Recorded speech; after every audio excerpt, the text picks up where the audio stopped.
Welcome to the Organisational Inclusionist. I'm your host, Grace Mosuro. In this podcast series, we'll be delving deep into the pressing issues surrounding equality, diversity, and inclusion in both the workplace and the broader world. My goal is to foster understanding, inspire change, and amplify the voices of those advocating for a more inclusive and equitable society. Throughout this series, I'll be engaging in candid discussions with leaders, experts, activists, and changemakers from various fields. We'll explore the challenges, successes, and evolving landscapes of equality, diversity, and inclusion. From dismantling systematic biases to promoting equal opportunities for all, we'll touch on a broad range of topics. But we won't stop at discussing problems. We'll actively seek out solutions and actionable steps to drive positive change. Our aim is to inspire and empower you, our listeners, to take an active role in making the world a better place for everyone. This is the Organisational Inclusionist. Let's get started. Welcome everyone to this episode of the Organisational Inclusionist. Today I am joined by the wonderful Jacqueline Hinds. Jacqueline is a multi-award winning certified emotional intelligence coach, consultant and master trainer. I never do intros justice. So Jacqueline, I want to hand over to you to get you to introduce yourself to our listeners, but also before you do that, just say a massive thank you for joining me today. Thank you so much, Grace. You are so welcome. And thank you for inviting me. Yes, my name is Jacqueline A Hinds. I am an emotional intelligence coach, leadership consultant, and master trainer for the EISAP 2.0, which is another emotional intelligence product as well. Yes, multi-award winning. So I do a lot of women's ministry stuff. I do a Woman of Faith program. So everything that I do in my corporate life or in my consultancy role, all the challenges and the landscapes that we have to navigate, I translated that into a faith-based program. So women of all faiths, the challenges that you face in the work, you face them within the church environment and along your faith-based journeys. So what better way to actually share the load and across different arenas. So yes, I've had awards for inspirational woman and such like. So yeah, it's been a journey. It's brilliant, and I love what I do. Amazing. So we connected on LinkedIn a few months back and we hmm spoke, and I was just really inspired by your journey, but also the many hats that you wear, because you're doing so much to progress inclusion in various different spaces. And I just felt it was really important just to shine a spotlight on you and the amazing work that you're doing. Oh, I thank you. think it would be amazing if you could kind of talk our listeners through what you are doing. So what are the different projects you're involved in and what really led you to where you are today? Right, yes, as Grace, this is a tall order. Yes, I do wear many hats, but in everything that I do, whatever industry arena or project that I'm working on, what is woven throughout that is my model of the multilateral approach to emotional intelligence. So it's in everything that we do. So whether I'm doing an anti-racism masterclass or I'm doing a leadership program or coaching initiative, emotional intelligence is at the heart of everything that I do. And it's a way of getting others to really experience what their emotions are and get to understand other people's emotions as well. And I came to the table in 2016 and I got licensed, but I realized that I'd been doing it for most of my life, because as a human resource development specialist and trainer, I did stress management, conflict resolution, all of those kind of things, change management as well, where people's emotions are peaked for different things that trigger them. So I'd been doing emotion intelligence and practicing it before I even knew the word and the concept, the practices and principles around it.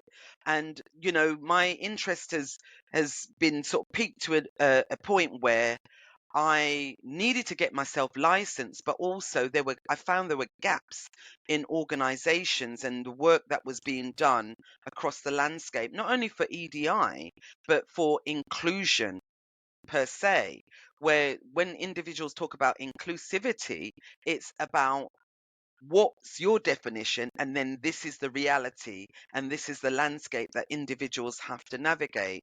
A lot of the work that I do is bespoke, so I need to find out what's keeping my clients awake at night. The challenges. I don't want them to say, oh, we need you to come in and do XYZ. I need to lift up the duvet and see what's underneath it, and then we can start looking at ways in which we support the workforce across their various levels in the organization. So I've been doing that over a period of time, and it's got to the point where I am the founder of the Society of Emotional Intelligence International, UK and Europe.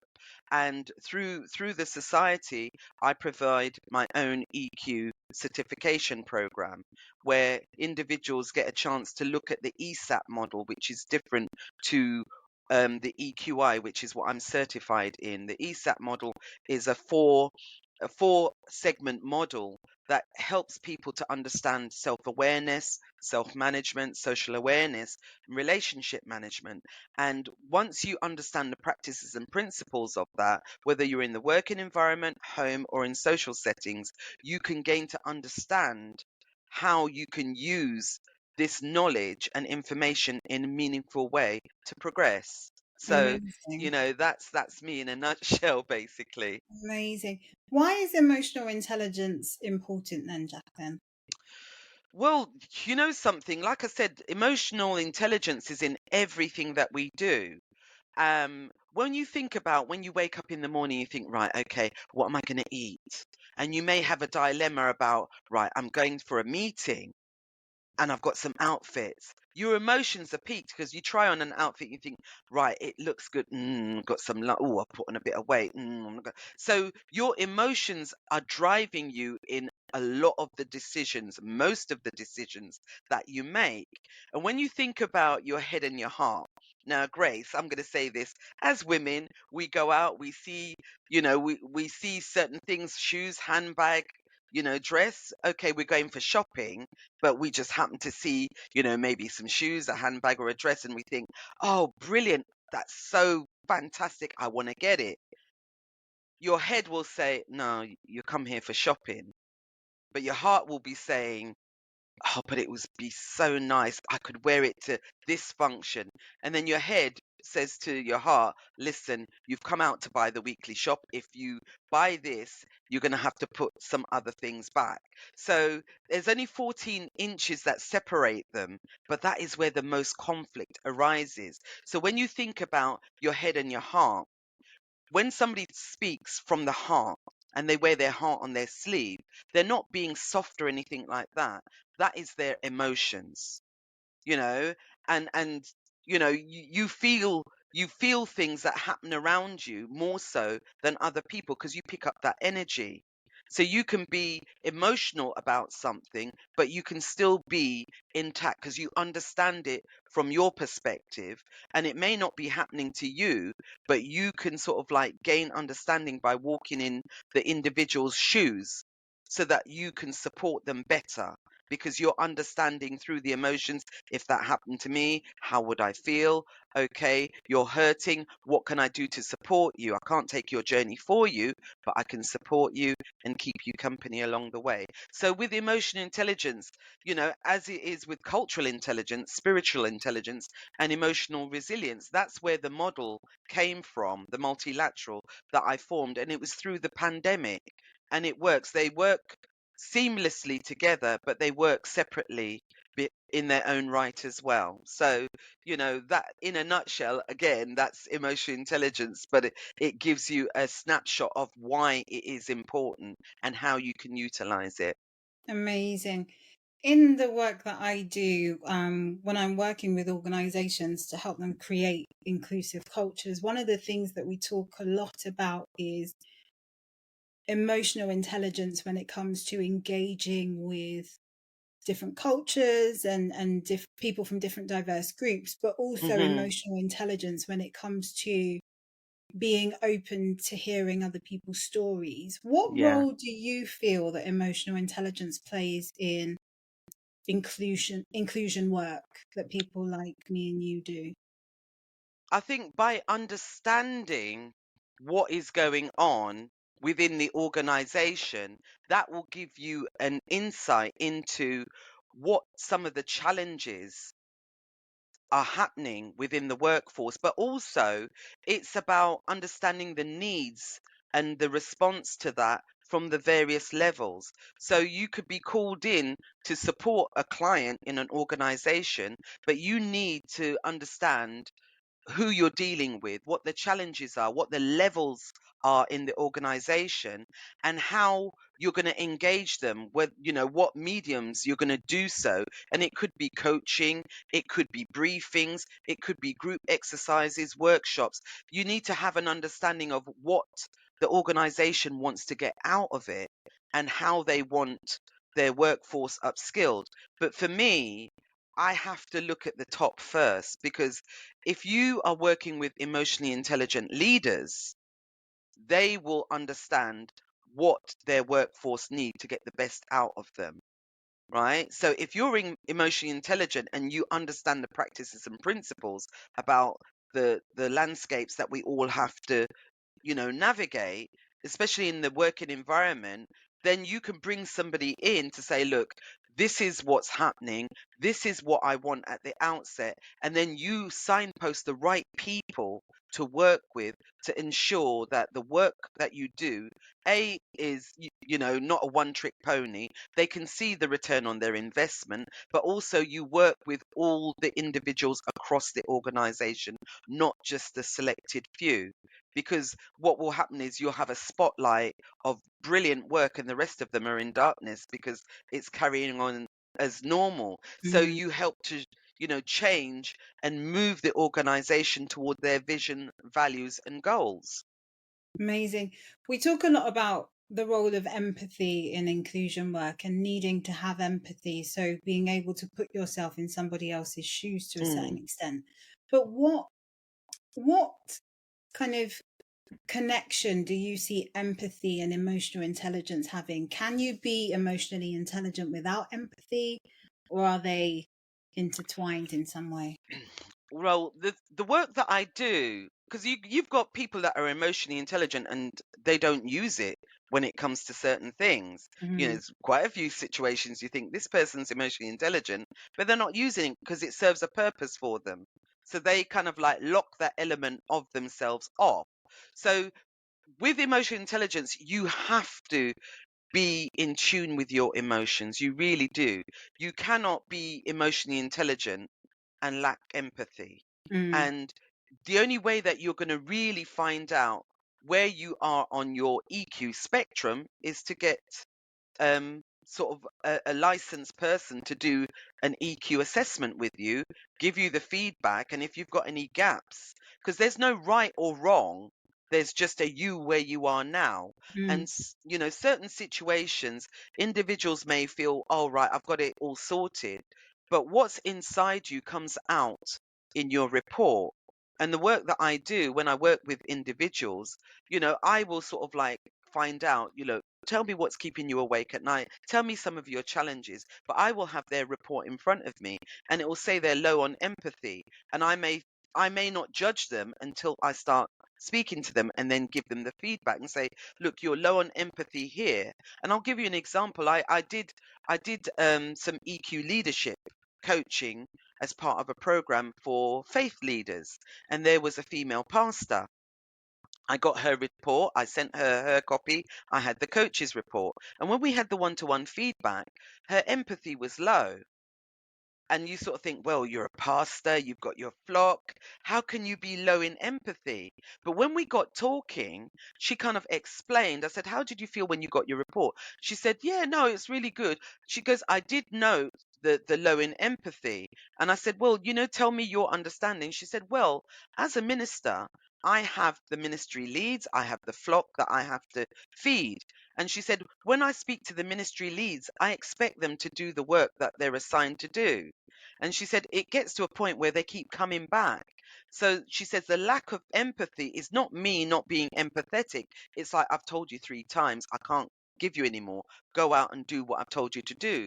So for me, as the coach, I understand, from her perspective. So it's what's going on inside that comes out.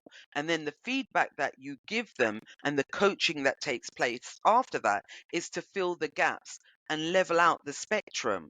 Because, like, it's not only empathy, it's decision making, stress tolerance. So with the EQI, you have a model, the report is quite comprehensive, but you take away the digestive chunks and you work on the elements that are lacking that you want to build, and that's where the coaching comes into it. So in terms of sort of working with individuals, if they are emotionally intelligent, they will be susceptible and receptive to the coaching to build their profile. What are some of the challenges that you've faced? Because I think emotional intelligence is one of those ones where it's good to be able to say you have it. We all know emotional intelligence is a good thing. Mm, What have been maybe some of the challenges you've experienced working with people that actually think they've got really high levels of emotional intelligence, but that's not necessarily evident in their reports or interactions they have with colleagues, etc.? Like, how do you deal with that? yeah, well, it's really difficult to speak to somebody and say, look, I know you've got emotional intelligence, because they say, oh yeah, yeah, yeah, I've done that. Mm, For me, I will say it's what you do with what you know. That's what makes the difference. The mm, proof is in the action. So if somebody says, oh, yes, I did emotional intelligence, it's like, yeah. And how have you manifested that in your workforce, your direct reports, the work that you're doing, the challenges that you are taking them through, and what's the end result? What's the result of that?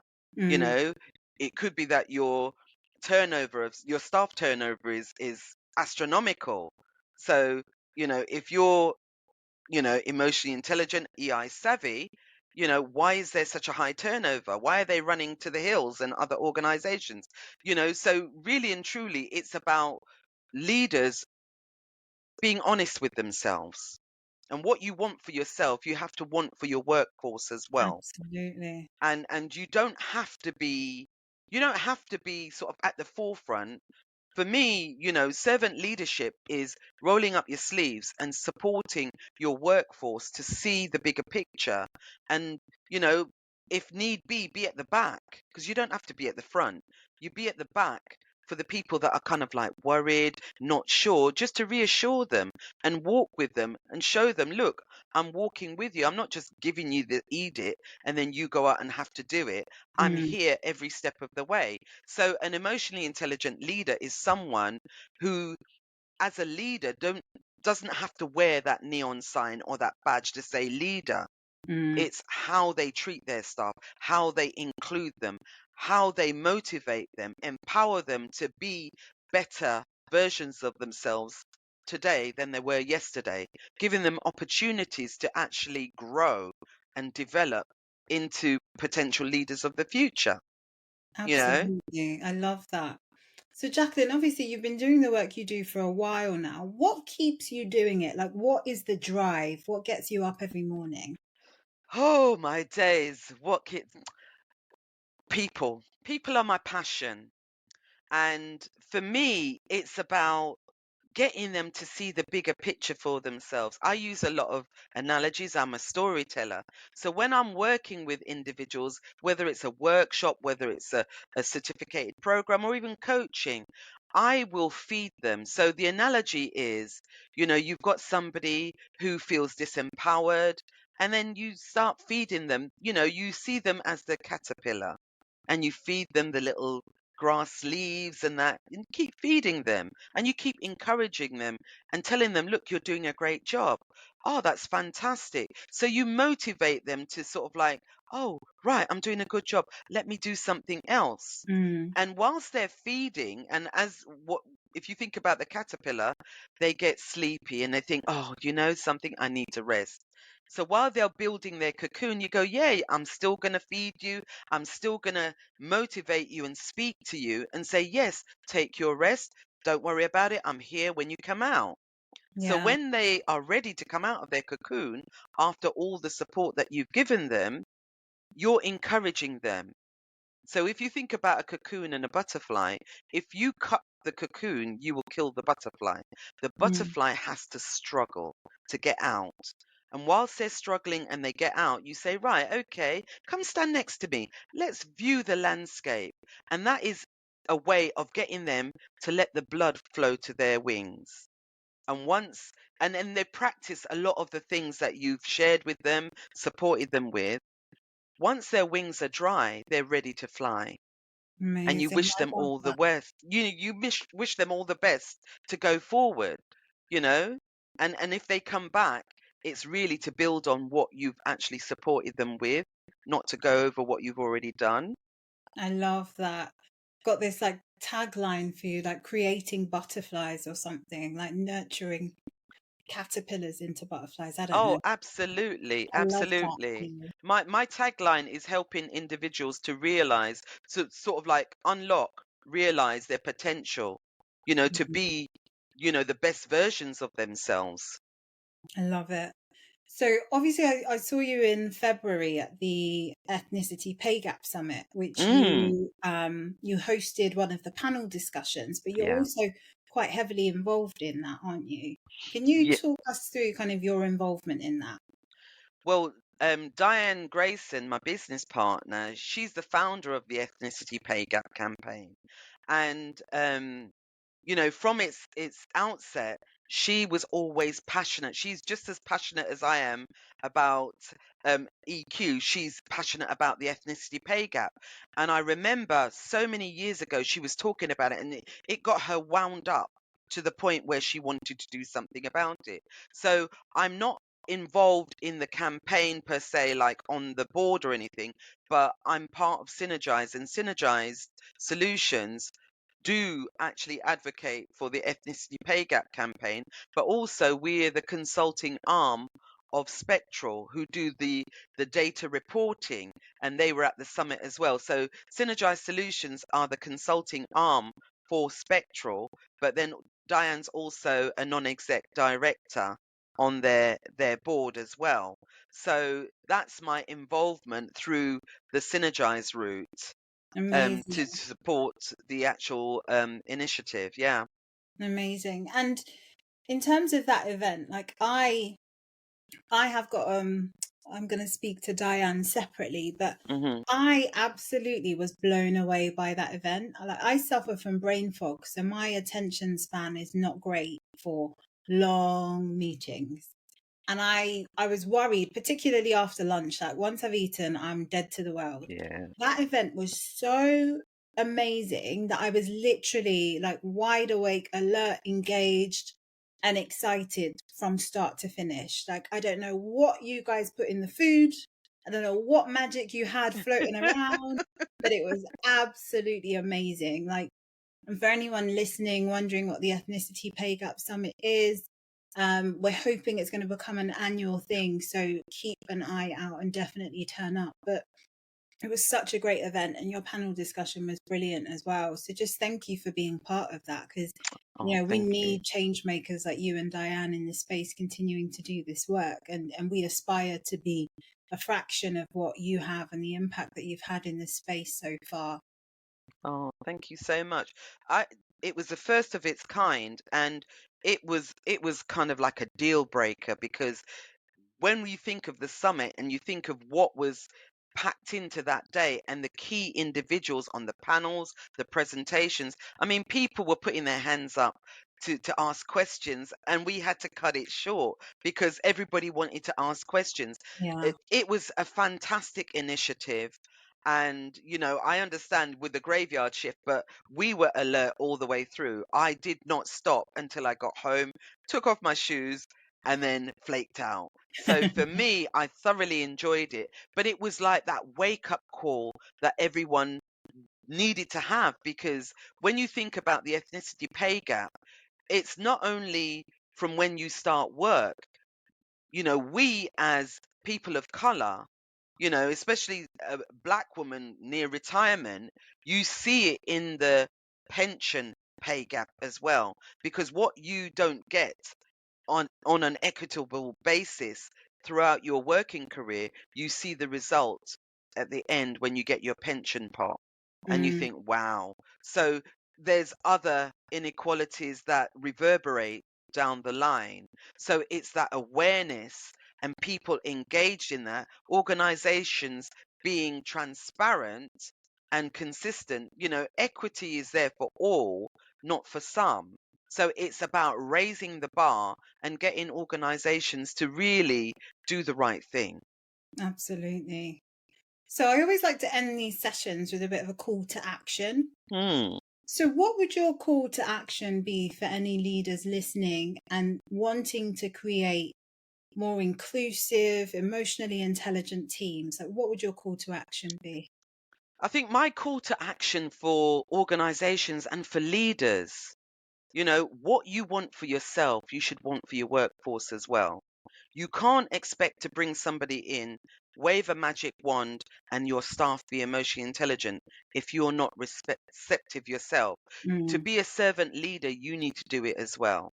So, my call to action is leaders, if you want to change the dynamic, the culture, and the way forward so that you, your organization are progressive, get somebody and work with them who knows what they're doing.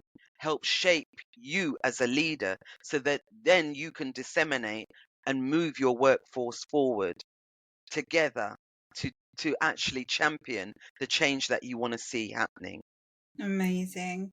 Jacqueline, thank you so much for joining me today. I think emotional intelligence has been around for a long time, but whether Mm. or not people are really on board with it and really kind of accepting the need for it, I think there's still a question mark. So the work that you're doing is so important and so impactful. So just thank you for being in this space and doing all the work that you do. But thank you so much for joining me as well. I Oh, you're thoroughly enjoyed most having you. welcome, Grace, and thank you for inviting me. My pleasure. This podcast is brought to you by Acquaintance Consulting. We'd love it if you could take a minute at the end of this podcast to follow, subscribe, whichever is easier or available for you on the platform that you're listening to us on. We're really keen to grow this channel and really impact equality, diversity, and inclusion across the world. And with your support, we can do just that.